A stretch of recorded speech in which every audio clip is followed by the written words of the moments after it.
కర్రెగుట్టల్లో యుద్ధ వాతావరణం, భీకర కాల్పులు, వేల సంఖ్యలో మావోయిస్టులు. వాయుసేన సహకారంతో భద్రతా దళాల కూంబింగ్. ఛత్తీస్గఢ్లో ఈ ఉదయం జరిగిన ఎన్కౌంటర్లో 3 మావోయిస్టులు మరణించారు. ఛత్తీస్గఢ్లోని బీజాపూర్ జిల్లా ధర్మతాళ్లగూడెంలో ఈ ఎన్కౌంటర్ జరిగింది.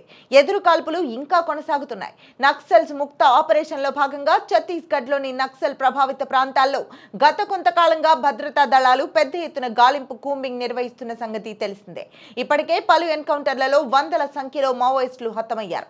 కాల్పులు విరమించి శాంతి చర్చలకు రావాలని మావోయిస్టులకు కేంద్ర ప్రభుత్వానికి లేఖ కూడా రాశారు. ఇలా ఉండగా ఛత్తీస్గఢ్ సరిహద్దుల్లోని ములుగు జిల్లా వెంకటాపురం, వాజేడు మండలాల్లోని కర్రెగుట్టలో 2 రోజులుగా పెద్ద సంఖ్యలో భద్రతా దళాలు మోహరించి మావోయిస్టుల కోసం గాలిస్తున్నాయి.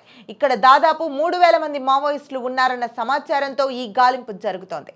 దీంతో ఆ ప్రాంతంలో యుద్ధ మేఘాలు అలుముకున్నాయి. వేల సంఖ్యలో భద్రతా దళాలు కర్రెగుట్టలకు చుట్టుముట్టాయి.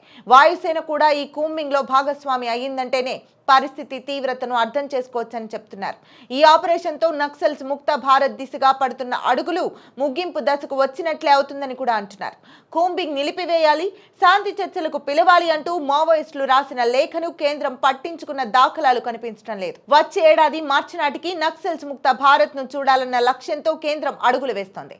అందుకే కని విని ఎరుగని రీతిలో మావోయిస్టు ప్రభావిత ప్రాంతాల్లో వేల సంఖ్యలో భద్రతా దళాలను రంగంలోకి దింపింది. స్థానిక పోలీసులు, గ్రే హౌండ్స్, సిఆర్పిఎఫ్ సైన్యం సంయుక్త ఆపరేషన్ కింద ఆపరేషన్ ఖగార్ సాగుతోంది. ఇప్పుడు మావోయిస్టు పార్టీకి షెల్టర్ జోన్ గా మారిన కర్రెగుట్టల్లో వేల సంఖ్యలో భద్రతా దళాలు మోహరించాయి. తెలంగాణ, ఛత్తీస్గఢ్ రాష్ట్రాల సరిహద్దులో దట్టమైన అటవీ ప్రాంతంతో పాటు ఎత్తైన గుట్టలతో సుమారు 53 కిలోమీటర్ల మేర విస్తరించి ఉన్న కర్రెగుట్టలను మావోయిస్టులు అత్యంత సేఫ్టీ జోన్ గా భావిస్తూ ఉంటారు. అందుకే ఛత్తీస్గఢ్ లో తమ ఆనుపానాలని భద్రతా దళాలు తెలుసుకుని దాళ్లు చేస్తుండటంతో మావోయిస్టులు కర్రెగుట్టలో తలదాచుకుంటున్నారు. ఇలా ఇక్కడ మకాం వేసిన వారిలో పార్టీ అగ్రనేతలు కూడా ఉన్నట్లు పోలీసులు భావిస్తున్నారు. దీంతో ఆ ప్రాంతంలో వేల సంఖ్యలో జవాన్లను మోహరింపజేసి కూంబింగ్ నిర్వహిస్తున్నారు. కర్రెగుట్టలకు దారి తీసే అన్ని మార్గాలను దాదాపుగా చుట్టుముట్టేశారు. మావోయిస్టుల ఆచూకీ కోసం కర్రెగుట్టలను వాయుసేన విమానాలు జల్లెడ పడుతున్నాయి. కర్రెగుట్టల్లో భారీ ఎన్కౌంటర్ జరిగే అవకాశాలున్నాయని చెప్తున్నారు. ఇప్పటికే కర్రెగుట్టల్లో మావోయిస్టులు, భద్రతా బలగాల మధ్య ఎదురు కాల్పులు జరుగుతున్నాయని అంటున్నారు. కర్రెగుట్టలను భద్రతా బలగాలు మోహరించిన నేపథ్యంలో హరగోపాల్ వంటి పౌర హక్కుల సంఘం నేతలు రంగంలోకి దిగి శాంతి చర్చల కోసం మావోలు లేఖ రాసిన తర్వాత కూడా ఈ తీరులో ఏరివేత కార్యక్రమం కొనసాగించడాన్ని తప్పుపడుతున్నారు.